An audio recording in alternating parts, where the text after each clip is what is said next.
Kenya Power CEO Joseph Siror, Kenya Pipeline CEO Joe Sang, Energy and Petroleum Regulatory Agency CEO Daniel Kipto, Ketraco Company CEO Radia Sitenei, Kenya Ports Authority CEO William Ruto, Captain William Ruto, who is the most corrupt, violent, and merchant of impunity in Kenya.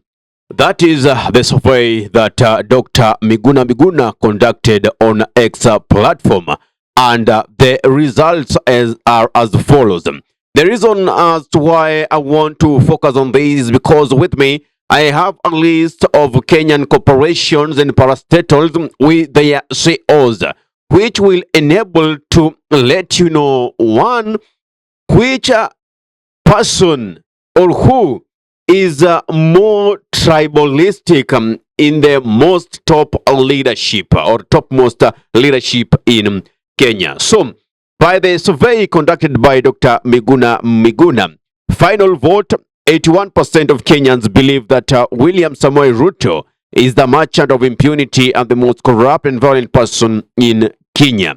So, number two, we have Raila Amolo Odinga at 8%.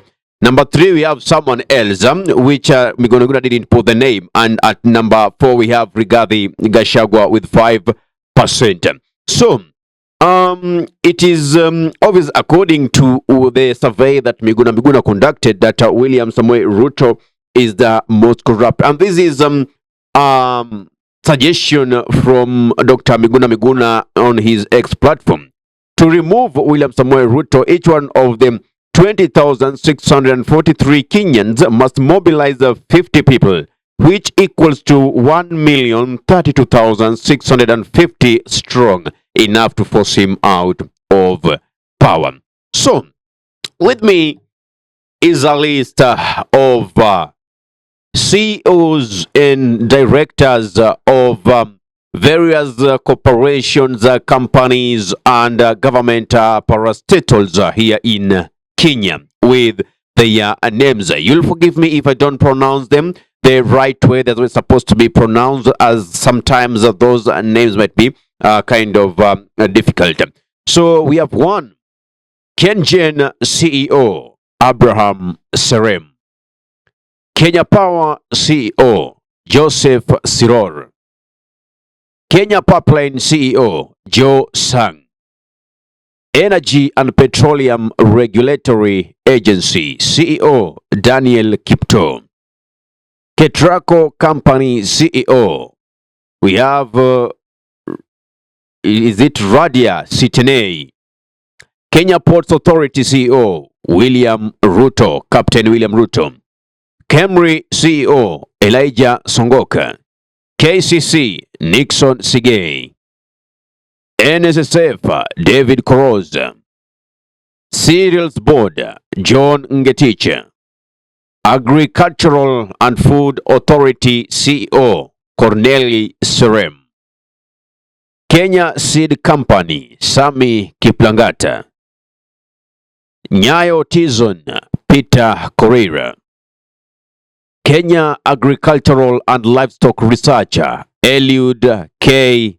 Kirigel, Kenya Meat Commission Joseph Kipto, Kenya Dairy Board Margaret Kibochi, Kenya Animal Genetic Resource David C.E.Os, Export Processing Zone Richard Cheruyot, Kenya National Accreditation Services Martin Chesile, Special Economic Zone Kenneth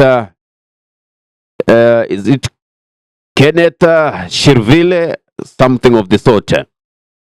Insurance Regulatory Authority Godfrey Kiptum, Kenya Deposit Insurance Helen Kipchumba, Privatization Commission Joseph Kosgei, Director General Immigration Evelyn Shelugut, Kenya Space Agency, Hilary Chepkosgei. We have Kenya Post Office Savings Bank, Sarah Serem. That is post banker.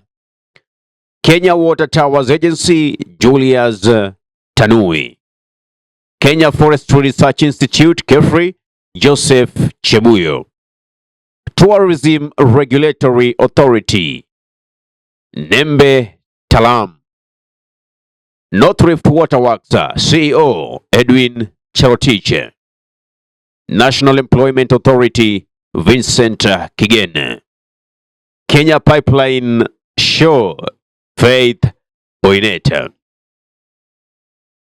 So, after going through the list and knowing these names, and you think that you very well know Kenya, and you believe that Kenya is a united nation, and you believe that there is a fairity and democracy in allocation of resources, I think you might be very wrong. Because what is this if not nepotism? We could see 100% of those C.E.Os coming from one ethnic community. Yet we know the nation has more than 40-something ethnic communities.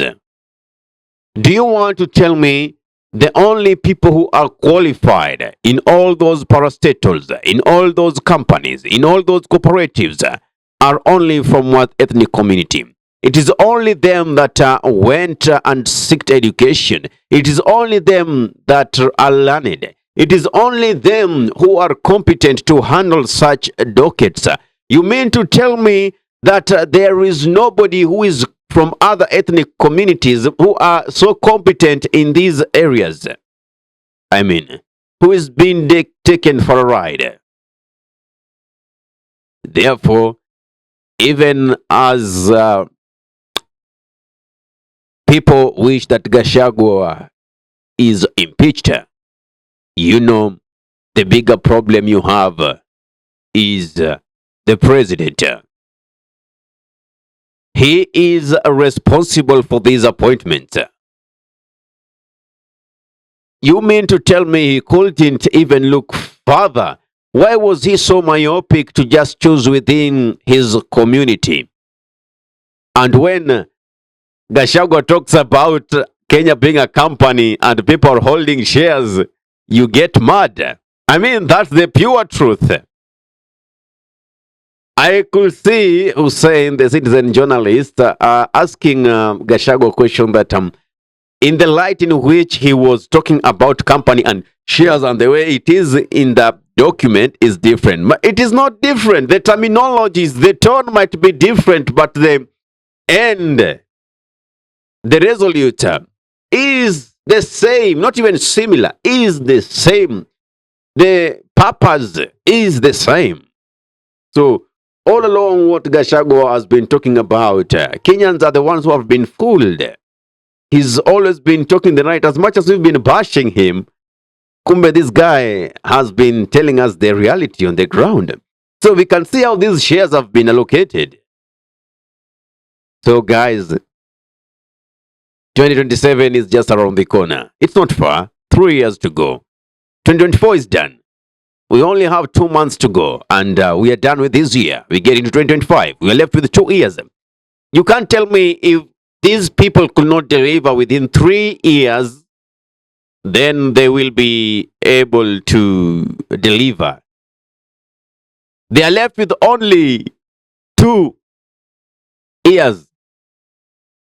Because we very well know that that 1 year prior to elections is always a campaign year.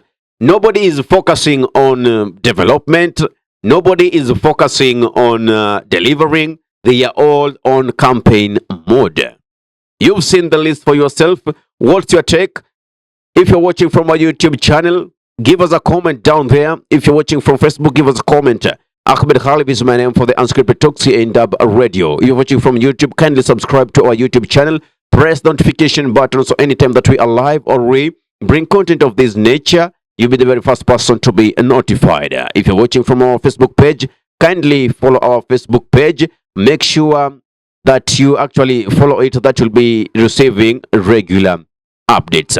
Assalamu alaikum warahmatullahi wabarakatuh. Kwa timba kali za Afrika, DAB Radio ndio mpango mzima.